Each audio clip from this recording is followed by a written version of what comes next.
is a KOIN 6 News breaking news alert.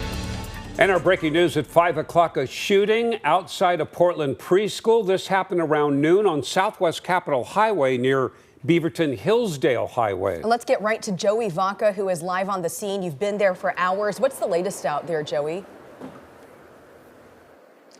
The latest, Liz and Jeff, is it's a much different scene now than it was when we got here. This road right in front of where the shooting happened, back open, people passing through. But we do now know that this shooting was between a preschool security guard who was armed and a passerby. And according to the school, there was an altercation, that passerby threatening and assaulting the security guard, who then had to defend himself with that weapon that the school says he was licensed to carry. There's no threat to the community, and we are told that the students and staff were safe during this entire encounter.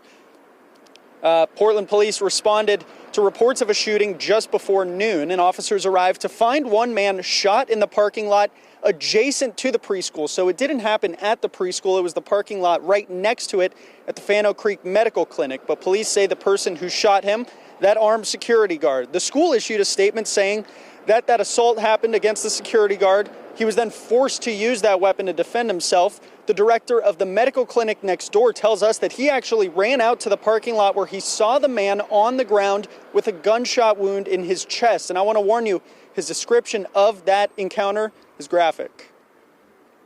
He was sort of lying there moaning. He wasn't unconscious. And so I saw this blood and I wanted to try and stop the blood. And so when he moved, lifted up his shirt, and he had a big bullet hole in what we call the left upper quadrant, which is sort of over where the spleen is.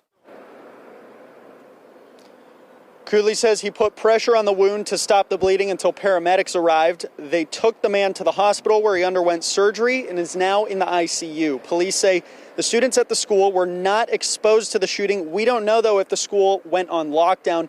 And while the tape was still up, I called the school and talked to somebody inside who said the students and staff were safe, and just at the time their focus was getting those students to their parents safely. We do also want to point out that this is a Jewish school, but police say there's no reason to believe at this time that any of this was racially motivated. We are still waiting on updates, though, from the police investigation, and when we get them, we'll be sure to bring them to you. Live in Southwest Portland, Joey Vaca, KOIN 6 News. Yeah, still a lot of unanswered questions here. Joey, thanks for the update.